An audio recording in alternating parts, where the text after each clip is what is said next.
of the things that kills a church is gossip. I told my wife, if anybody come to tell you, tell the person I'm not interested. When gossip enter the right ear, it will die. When gossip hits the right ear, it will die. Hear me, sir. The Bible says faith comes by hearing and hearing the word of God.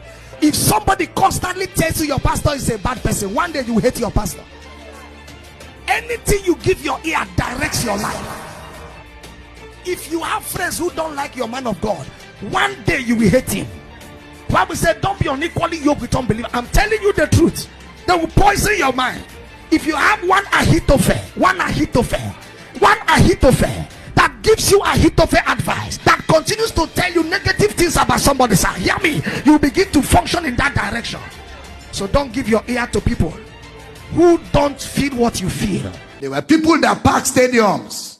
Nobody remembers them. There were people that packed stadiums, healing miracles day and night. There was a place called City of Zion, 50,000 seater, Alexander Dowie. He was the biggest preacher in the world then.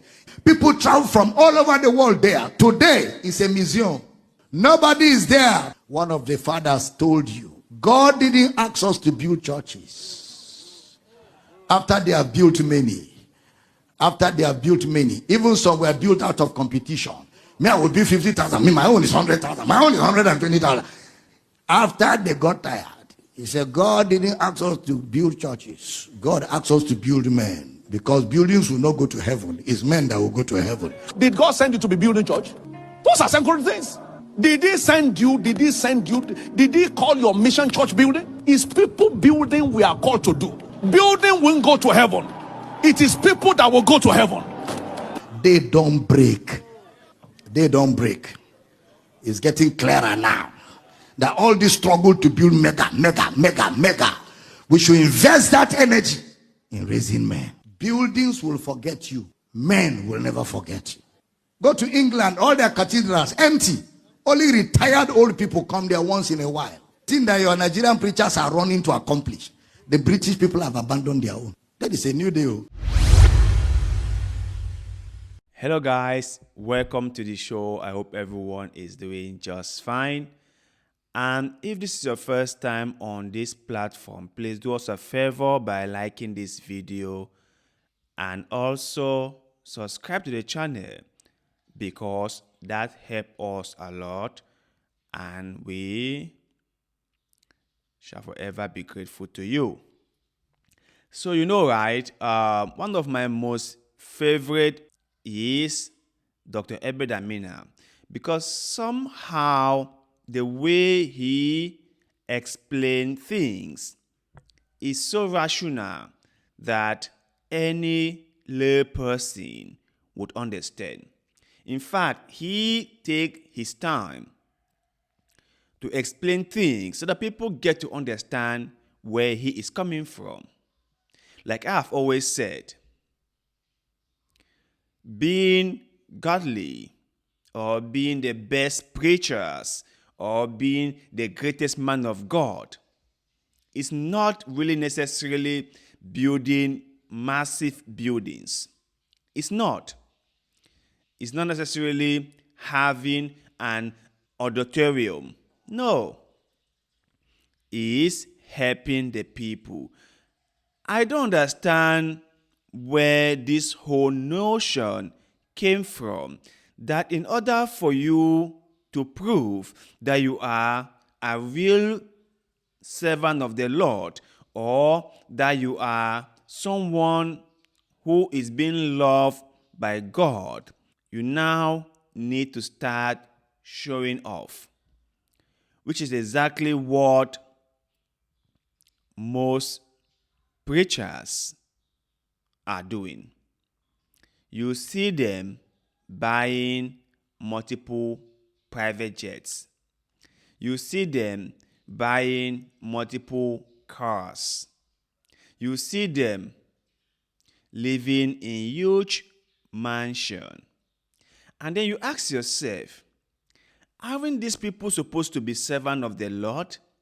Aren't they supposed to be doing the Lord's job?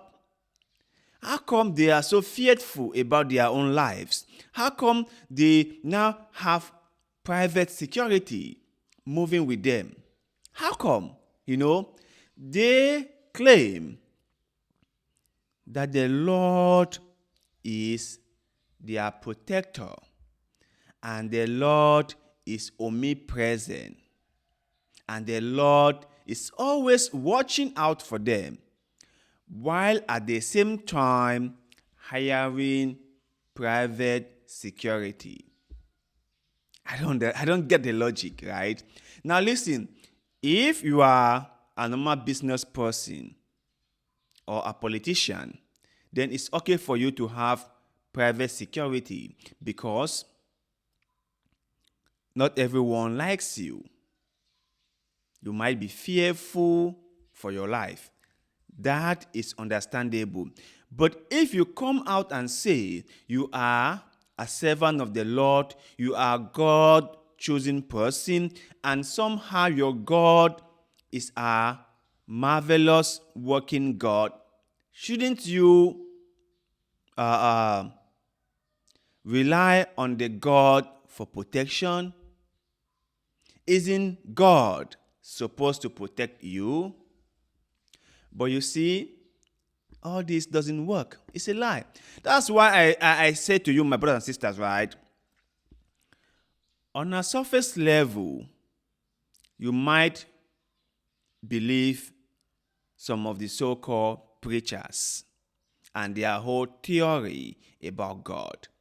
But when you start digging deeper, you get to understand that most of the things they tell you, if not all, is just totally fake. That they are nothing but fake things. And they tell you that because they know that is what you want to hear. And they will tell you whatever put the message across. That is just exactly what they will do. They have realized that all you care about is hearing them telling you things that you want to hear. Not what you need to hear, but what you want to hear. And by so doing, they will tell you. And when they do that, you who is foolish believe it and take it to be the truth. That is it. Because if that wasn't the case, why would they spend so much time building those structures where their own members haven't eaten? And before you think I am being hyperbolic here, just go to your own local church and look across the members. Just take on an average person and look at their lifestyles and tell me if I am over-exaggerating or not. Just look across your own community. Those who call themselves Christians, look across. Don't look at one or two persons. No. Look across. You measure the success of anything on an average basis. Something cannot be deemed as successful where just one or two persons benefit. It is successful when the average benefit. That is when it is deemed as successful. So when you go to your church, look across it. Look across the members. If there are 10 members, look at them and tell me if 5 of them are doing pretty well. You just tell me. And then we can continue from there. Remember, when all is said and done, those buildings won't be the thing that make you go to heaven or hell. God did not send you to build massive structures, but rather God appointed you, if he really did in the first place, to win souls.